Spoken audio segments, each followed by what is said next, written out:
उसी का विकृत रूप था। 75 साल तक हम झेलते रहे हैं और पाकिस्तान के साथ जब युद्ध का नौबत आई, तीनों बार भारत की सैन्य शक्ति ने पाकिस्तान को धूल चटा दी।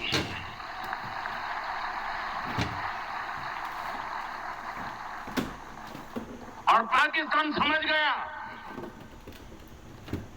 कि लड़ाई में वो भारत से जीत नहीं सकते, और इसलिए उसने प्रॉक्सी वॉर चालू किया।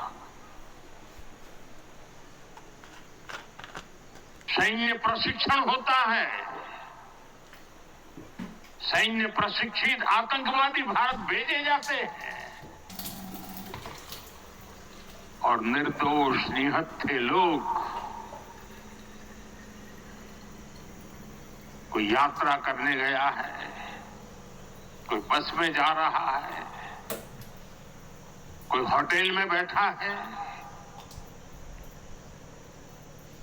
कोई टूरिस्ट बन के जा रहा है, जहां मौका मिला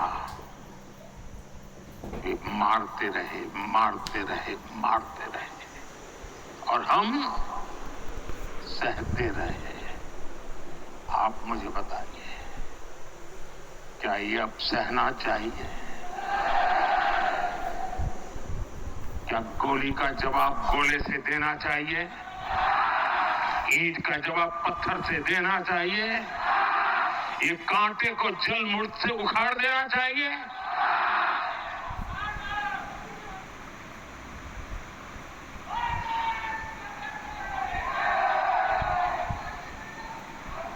साथियों, देश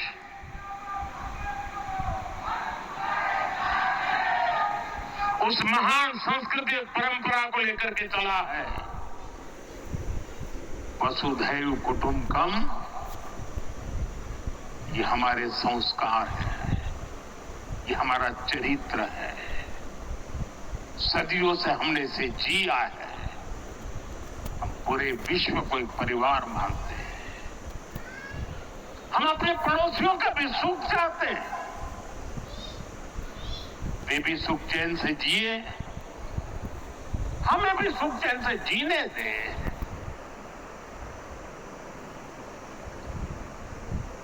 ये हमारा हजारों साल से चिंतन रहा है,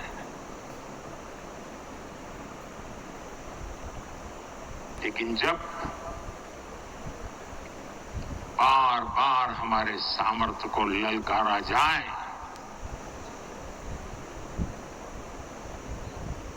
तो ये देश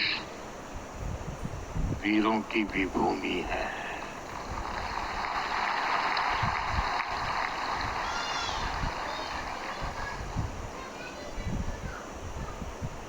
आज तक जिसे हमें प्रॉक्सी वॉर कहते थे,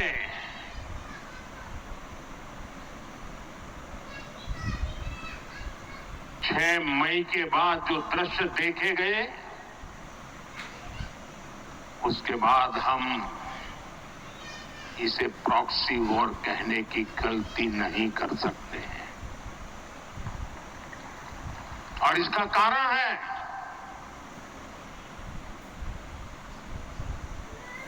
जब आतंकवाद के 9 ठिकाने तय करके 22 मिनट में, साथियों 22 मिनट में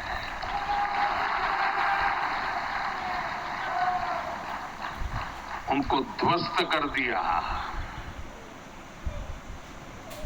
और इस बार तो सब कैमरा के सामने की सारी व्यवस्था रखी थी ताकि हमारे घर में कोई सबूत ना मांगे। अब हमें सबूत नहीं देना पड़ रहा है, वो तो वाला दे रहा है।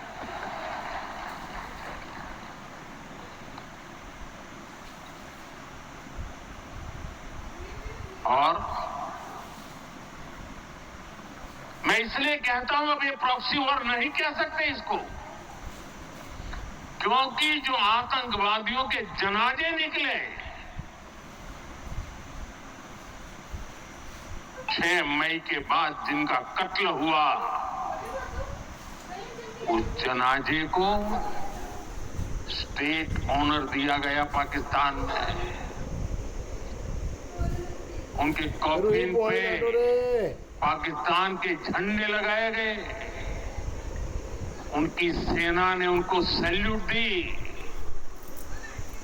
ये सिद्ध करता है कि आतंकवादी गतिविधि प्रॉक्सी वॉर नहीं है, ये आपकी सोची समझी युद्ध की रणनीति है। आप वॉर ही कर रहे हैं तो उसका जवाब भी वैसे ही मिलेगा।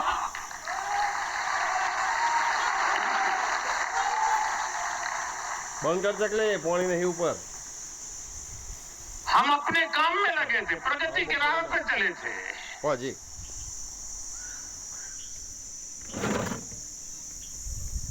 हम सबका भला चाहते हैं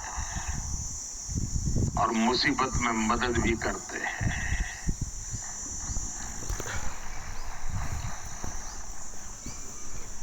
लेकिन बदले में खून की नदियां बहती है।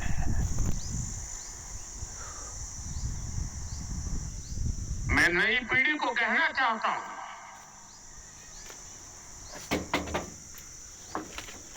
देश को कैसे बर्बाद किया गया है। 1960 में जो इंडस वाटर ट्रीटी हुई है, अगर उसकी बारीकी में जाएंगे तो आप चौंक जाएंगे। यहां तक तय हुआ है उसमें कि जो जम्मू कश्मीर की अन्य नदियों पर डैम बने हैं, उन डैम का सफाई का काम नहीं किया जाएगा, डिसिल्टिंग नहीं किया जाएगा। सफाई के लिए जो नीचे की तरफ गेट है वो नहीं खोले जाएंगे। 60 साल तक ये गेट नहीं खोले गए और जिसमें 100% पानी भरना चाहिए था, धीरे धीरे इसकी कैपेसिटी कम हो गई, 2% 3% रह गया। क्या मेरे देशवासियों को पानी पर अधिकार नहीं है क्या? उनको उनके हक का पानी मिलना चाहिए, नहीं मिलना चाहिए क्या? और अभी तो मैंने कुछ ज्यादा किया नहीं है।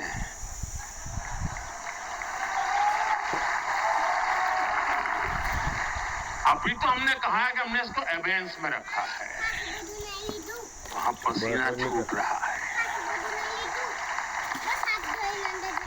और हमने डैम थोड़े खोल करके सफाई शुरू की। जो कूड़ा कचरा था वो निकाल रहे हैं। इतने से वहां फ्लड आ जाता है। साथियों,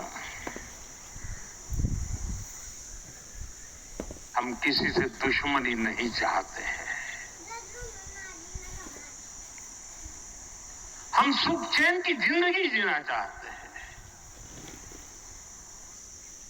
हम प्रगति भी इसलिए करना चाहते हैं कि विश्व की भलाई में हम भी कुछ योगदान कर सके।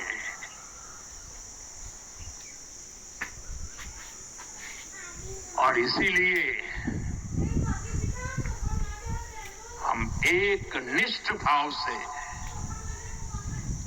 कोटि कोटि भारतीयों के कल्याण के लिए प्रतिबद्धता के साथ काम कर रहे हैं। कल 26 मई था। 2014 में 26 मई मुझे पहली बार देश के प्रधानमंत्री के रूप में शपथ लेने का अवसर मिला। और तब भारत की इकोनॉमी दुनिया में 11 नंबर पर थे।